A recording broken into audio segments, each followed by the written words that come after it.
In these videos, we are going to have a closer look at scattering theory, including some detailed working. Scattering theory is one of the most concrete, direct, and practical applications of quantum mechanics, and here I will cover it for one-dimensional systems. We start with the derivation of the tunneling probability through a barrier.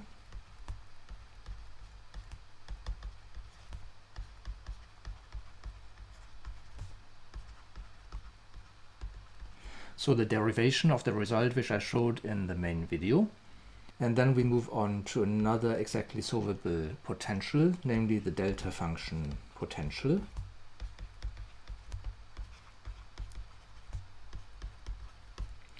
Next, I'm going to introduce you to the scattering matrix.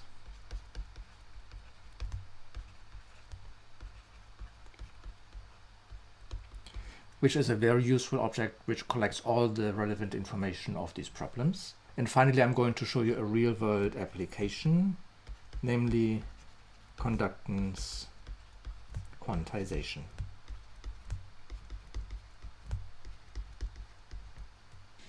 So let me remind you of the setup for tunneling through a barrier. We have this potential here. A barrier of height V0 running from 0 to L in the x direction. So this is a one-dimensional problem.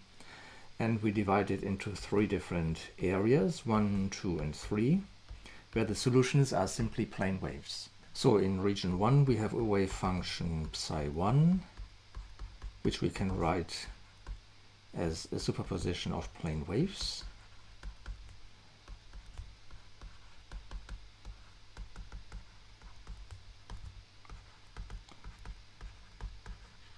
With this wave number here.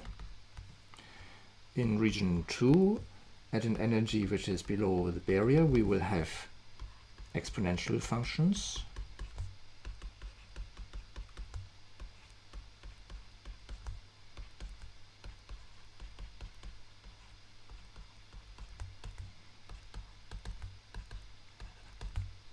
With a certain sort of decay constant, kappa, given like this. And notice that this minus sign comes from one I arising on this step here by taking basically the imaginary part, and another I which is already here. So this is just I times I, and this is just the easiest convention. And finally in region 3 we have a solution very similar to region 1, because the potential again vanishes there. But we can have different amplitudes for these waves, which we call A3 and B3. So this is the same K as above in region 1. And our boundary conditions are the following. The wave function needs to be continuous, and its derivative as well, wherever these regions meet. So let's first look at this interface here. And this gives us the following conditions.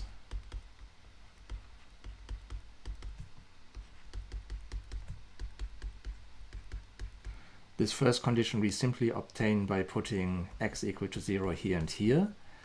So we evaluate the exponential functions at 0, where they are just 1, and we just obtain these coefficients on both sides. And now when we take the derivative, we simply obtain a factor ik, or minus ik in front of this.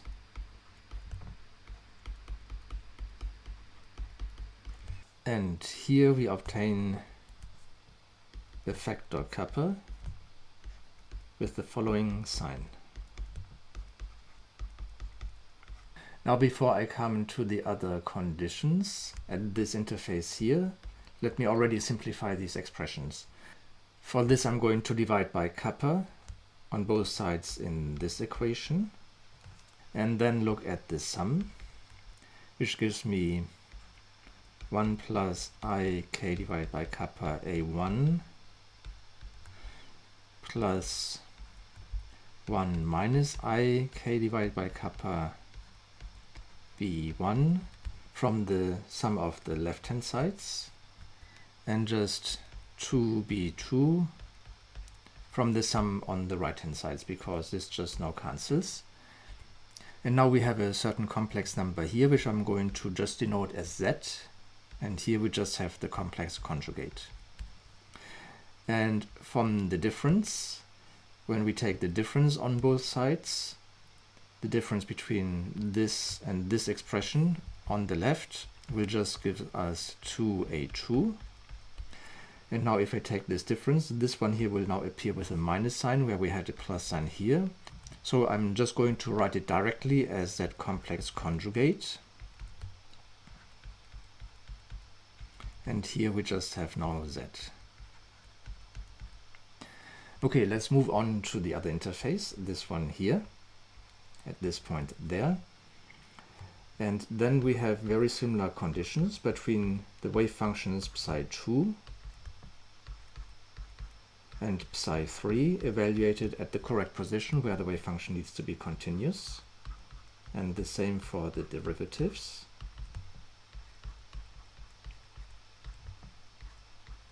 Now this gives us the following conditions. Now we have to evaluate this exponential function at a finite x. So we find here e to the minus kappa L from this entry here.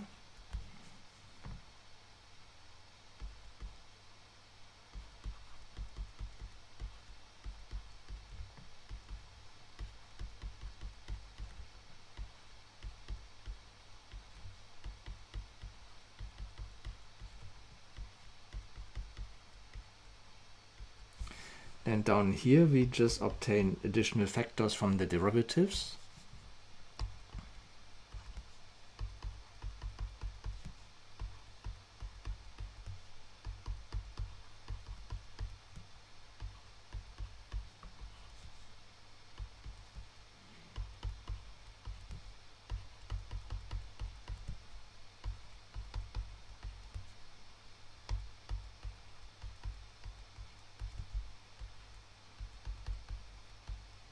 Now we have 4 conditions for 6 coefficients.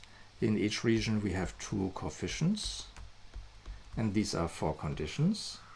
So we have some freedom to specify different physical situations. And just as in the main video, I'm going to assume that there are no particles arriving from the left and only from the right. And this amplitude I'm going to set equal to 1. Well, this amplitude corresponds to a 1. And this amplitude corresponds to B3. So for instance, for B3, you see that this is a wave propagating to the left. So in particular, when we remove B3 from this problem, then we obtain the following simplified conditions. And furthermore, we set A1 to 1, which I simply do in these conditions here. Next, as above, I'm going to divide this equation by kappa.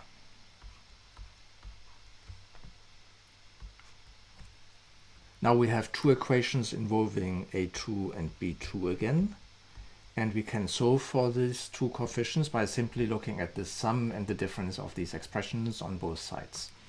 So we then find from the sum on the left hand side that these 2 terms cancel, so we obtain the following.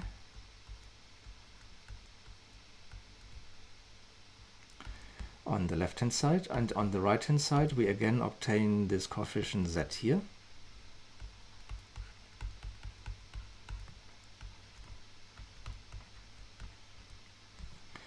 And from the difference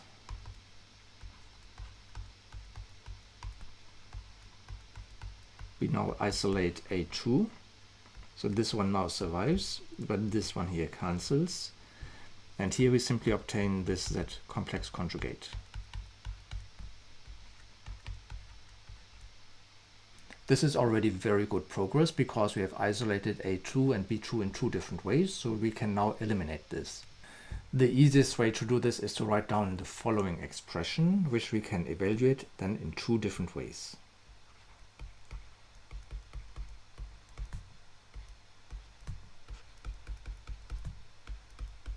First, we can do this using our first version of these expressions, and then we obtain the following.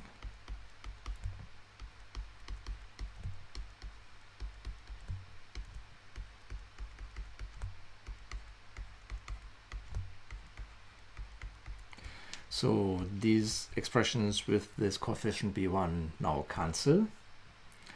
And then we can do the very same using our second version of these expressions, where we simply have to bring these e to the kappa l's and e to the minus kappa l's onto the other side. Now this will contain a common factor a3 e to the ikl in both terms, so I'm going to pull this out and write it in the following order. And this is then simply multiplied by z squared e to the minus kappa l from these terms here, multiplied by this z here, and here just the following. And now we can of course simply divide by this term here to obtain a3.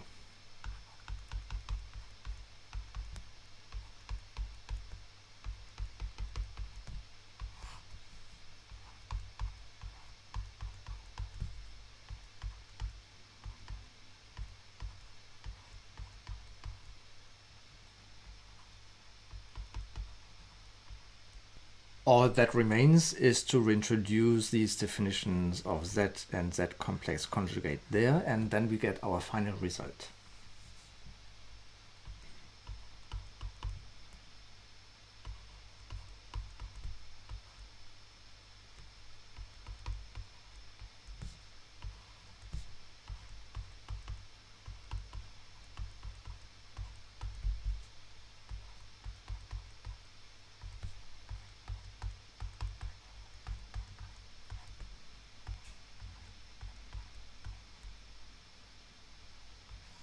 And this you could of course now rewrite in many different ways, including expressing K and kappa in terms of the total energy E and the potential energy V naught inside the barrier, but I will just leave it here in this way. And now you can of course also calculate the reflection amplitude, and for this you simply look at the following combination of our expressions above. And this will now simply isolate b1 from our first pair of equations. And our second pair of equations simply relates this to a3.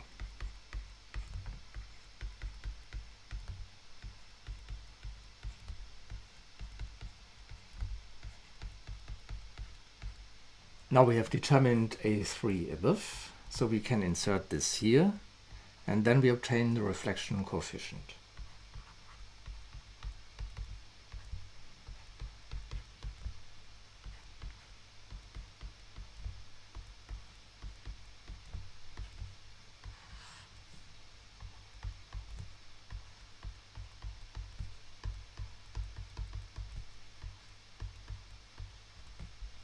So this we can again view as our final result.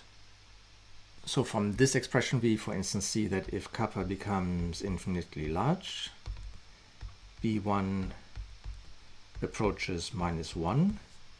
Now this is the case, for instance, of an infinitely large barrier, where we return to the reflection from a hard wall, and the wave function then has a node exactly at the wall, which just corresponds to this condition.